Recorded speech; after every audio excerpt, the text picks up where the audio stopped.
ഈ സ്വീകരണ സമ്മേളനത്തിന്റെ വേദിയിൽ സന്നിഹിതരായിട്ടുള്ള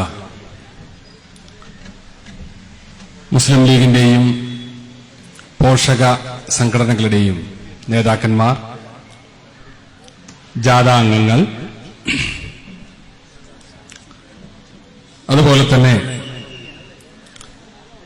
ഈ ജാഥയെ സ്വീകരിക്കുന്നതിന് നാദാപുരം നിയോജകമണ്ഡലത്തിന്റെ വിവിധ മേഖലകളിൽ നിന്ന് കടന്നു വന്നിട്ടുള്ള പ്രിയപ്പെട്ട സഹോദരി സഹോദരന്മാരെ, സുഹൃത്തുക്കളെ, ഏതാനും സമയത്തിനകം നമ്മുടെ ജാഥ നായകൻ കുഞ്ഞാലിക്കുട്ടി സാഹിബും ഉപനായകന്മാരും മറ്റ് ഭാരവാഹികളും അങ്ങനെ ജാഥയുടെ പ്രധാന ഭാഗം ഈ സ്വീകരണ സമ്മേളനത്തിൽ എത്തിച്ചേരും. ഈ ജാഥ ഉയർത്തിപ്പിടിക്കുന്ന മുദ്രാവാക്യങ്ങളുടെ പ്രസക്തി ഇവിടെ എനിക്ക് മുമ്പ് സംസാരിച്ച രണ്ടത്താണി MLA ഉൾപ്പെടെയുള്ള നേതാക്കന്മാർ നിങ്ങളുമായി സംവദിച്ചു. ഇനി ജാഥയുടെ നേതാക്കന്മാരും ഇവിടെ വന്ന് നിങ്ങളെ അഭിസംബോധന ചെയ്യാനിരിക്കുകയാണ്. നമുക്കറിയാം, ഇത് കേരളത്തിൽ ജാഥകളുടെ കാലമാണ്. ധാരാളം ജാഥകൾ വടക്ക് നിന്ന് തെക്കോട്ട് പോയിക്കൊണ്ടിരിക്കുകയാണ്. ഇപ്പോ ഈ സന്ദർഭത്തിൽ നമ്മളിവിടെ ഒരു ജാഥയെ വരവേൽക്കാനിരിക്കുന്ന സമയത്ത് തന്നെ കേരളത്തിൽ 2-3 ജാഥകൾ പര്യടനം നടത്തിക്കൊണ്ടിരിക്കുകയാണ്. ഞങ്ങൾ അങ്ങനെ എല്ലാ ജാഥകളെയും വിമർശിക്കുന്നില്ല. നമുക്കറിയാം, നമ്മുടെ കോൺഗ്രസ് അധ്യക്ഷൻ KPCCയുടെ പ്രസിഡന്റ് VM സുധീരൻ നയിക്കുന്ന അർത്ഥവത്തായ നമ്മുടെ ഭരണവുമായി ബന്ധപ്പെട്ട സമകാലിക പ്രശ്നങ്ങളുമായി ബന്ധപ്പെട്ട ഒരു ജാഥ നമുക്ക് മുമ്പിലൂടെ കടന്നുപോയി. എന്നാൽ നിരർത്ഥകമായ, നമ്മുടെ സമൂഹത്തിന് ദ്രോഹം ചെയ്യുന്ന ഒരുപാട് ജാഥകളും കടന്നുപോയിട്ടുണ്ട്. ഇവിടെ ചൂണ്ടിക്കാണിക്കപ്പെട്ട പോലെ കേരളത്തിന്റെ മതേതര സംസ്കൃതിയെ മുഴുവനും തകർക്കുന്ന വിധം വെള്ളാപ്പള്ളി നടേശന്റെ നേതൃത്വത്തിലും ഒരു ജാഥ കടന്നുപോയി. രാജ്യത്തെ എല്ലാ അക്രമങ്ങൾക്കും സംഘർഷങ്ങൾക്കും നേതൃത്വം നൽകുന്ന CPMന്റെ നേതാവ് ശ്രീ പിണറായി വിജയന്റെ നേതൃത്വത്തിലും ഒരു ജാഥ ഇവിടെ നിന്നൊക്കെ അങ്ങോട്ട് കടന്നുപോയി. അങ്ങനെ പല ജാഥകളും, തെരഞ്ഞെടുപ്പ് മുന്നിൽ കണ്ടുകൊണ്ടുള്ള പല ജാഥകളും കടന്നു പോകുമ്പോ മുസ്ലിം ലീഗിന്റെ ഈ ജാഥയിൽ രാഷ്ട്രീയമുണ്ട്, ഞങ്ങളത് ഇല്ല എന്ന് പറയുന്നില്ല.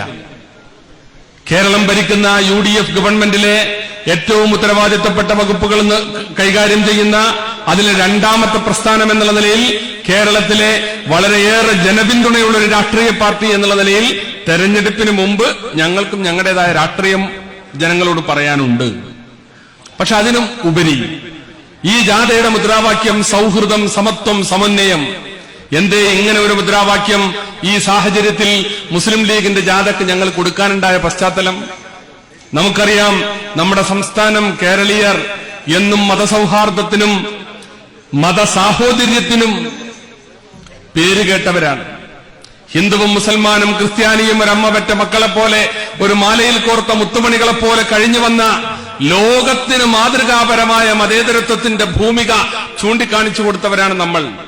എന്നാൽ ഇന്ന് ഇവിടെ നമുക്കിടയിൽ ഭിന്നിപ്പുണ്ടാക്കാൻ, നമ്മളെ വേർതിരിപ്പ് നമുക്കിടയിൽ ഉണ്ടാക്കാൻ പലരും ശ്രമിച്ചുകൊണ്ടിരിക്കുകയാണ്. അവിടെയാണ് അരുത് എന്ന സന്ദേശവുമായി കുഞ്ഞാലിക്കുട്ടി സാഹിബിന്റെ ജാഥ കടന്നു വരുന്നത്.